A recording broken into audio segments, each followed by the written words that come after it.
Hey guys, once again welcome back to AJ Arts. आज की इस वीडियो में हम लोग ड्रॉ करने वाले हैं टांजिरो को फ्रॉम डीमन स्लेयर। और आज का वीडियो एक सिंपल सा वीडियो होने वाला है। मैं आपको बताऊंगा कि आप लोग कैसे इस ड्राइंग को ड्रॉ कर सकते हो। तो स्टार्ट करते हैं हमारा आज का video without wasting any time. और गाइस, तो शुरू करते हैं हमारा आज का वीडियो। और यहाँ पे मैं यूज़ कर रहा हूँ ये ब्रिस्टो ब्रांड की पेंसिल। आप कोई भी लाइट ग्रेड की पेंसिल यूज़ कर सकते हो। एंड इस ड्राइंग को ड्रॉ करने वाला हूँ अपनी A4 साइज़ की स्केचबुक के ऊपर। और जितना भी मैं यहाँ पे मटेरियल्स यूज़ कर रहा हूँ उन सब का लिंक आपको नीचे मिल जाएगा, वहाँ से खरीद सकते हो। तो स्टार्ट करेंगे। पहले हम लोग एक सर्कल ड्रॉ करके कुछ इस तरह से।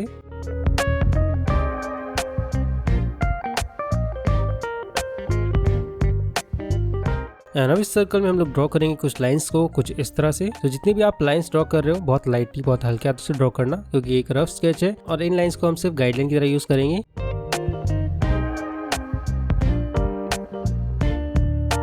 ओके, तो ये गैप निकल के आया। यहाँ पे हम लोग आइज ड्रॉ करेंगे एंड नीचे एक पॉइंट मार्क करते हैं और साइड में कुछ लाइंस और ड्रॉ कर लेते हैं, जिससे जो हमारा फेस की ओवरऑल शेप है वो हमें मिल जाएगी।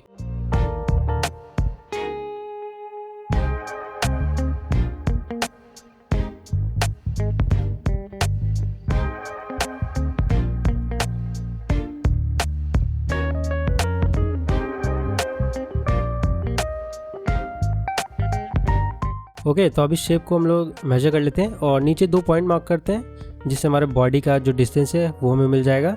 एंड अब यहाँ पे एक लाइन ड्रॉ करेंगे कुछ इस तरह से।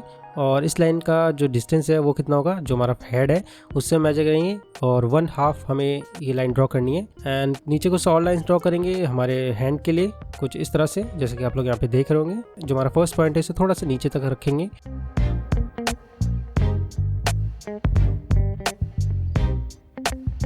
एंड हैंड के लिए यहाँ पे मैं एक बॉक्स टाइप की शेप ड्रॉ कर रहा हूँ। और सेम ऐसे ही दूसरे हैंड के लिए भी हम लोग एक लाइन ड्रॉ कर लेंगे।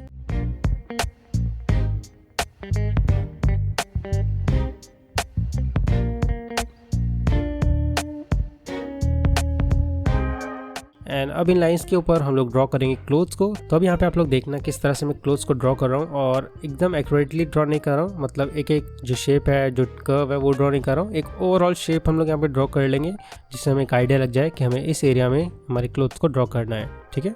सो अगर आपको कहीं पे भी कंफ्यूजन हो रहा है तो आप वीडियो को पॉज करके देखना वो लाइन, वो शेप मैंने किस तरह से ड्रॉ करी है। तो अभी जितना भी स्केच हम लोग ड्रॉ करेंगे बहुत ही हल्के हाथों से लाइटली ड्रॉ करेंगे। मैं एक बार आपको फिर से ध्यान दिला देता हूँ, क्योंकि इन लाइंस को बाद में हम लोग इरेज कर देंगे और अच्छे से एक क्लीन स्केच इसके ऊपर ड्रॉ करेंगे। ठीक है। तो ये लाइंस जितनी लाइट होंगी उतने इजीली इरेज भी हो जाएंगी, इसलिए हल्के हाथों से ड्रॉ करना है। मैं थोड़ा डार्क इसलिए ड्रॉ कर रहा हूँ जिससे आपको देखने में परेशानी ना हो और आपको अच्छे से समझ आ जाए।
ठीक ऐसे ही हेयर्स के लिए भी हम लोग कुछ इस तरह से एक शेप ड्रॉ कर लेंगे एंड बाद में हम लोग इस शेप के अंदर हेयर्स को ड्रॉ करेंगे।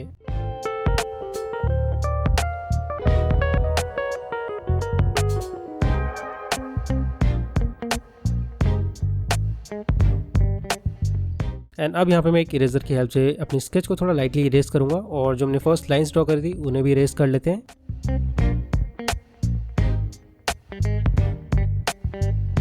एंड अब यहाँ पे मैं एक मैकेनिकल पेंसिल यूज़ कर रहा हूँ जिससे हम फेस में डिटेल्स वगैरह ड्रॉ करना स्टार्ट करेंगे। तो अब यहाँ पे आप अच्छे से ऑब्जर्व करो किस तरह से मैं ड्रॉ कर रहा हूँ। एंड जो भी हमने लाइंस ड्रॉ करी थी उन लाइंस का हम लोग गाइडलाइन की तरह यूज़ करेंगे अब यहाँ पे। एंड उन लाइंस को एज अ गाइडलाइन यूज़ करके हमारे जो फेस के फीचर्स हैं वो ड्रॉ करेंगे।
और गाइस तो आप लोग देख रहे होंगे हमने अपना फर्स्ट जो आउटलाइन है वो ड्रॉ कर लिया है, बट अभी भी इस ड्राइंग में कुछ कमियां लग रही हैं। तो अब मैं क्या करूँगा, एक बार फिर से लाइटली इरेज करूँगा अपनी ड्राइंग को एंड उसके बाद एक डार्कर पेंसिल की हेल्प से और अच्छे से क्लीन तरीके से लाइन्स को ड्रॉ करूँगा और इस ड्राइंग को थोड़ा और बेटर बनाऊँगा। एंड जो कुछ छोटी मोटी डिटेल्स रह गई हैं, जो फेस में डिटेल्स रह गई हैं, जैसे कि जो हमारे टांजरो का स्कार है वो मैंने यहाँ पे ड्रॉ किया है, और जो क्लोथ्स में डिटेल्स वगैरह हैं, जो पैटर्न है वो यहाँ पे ड्रॉ किया है। तो ये कुछ चीज़ें मैं साथ के साथ ऐड करता रहूँगा।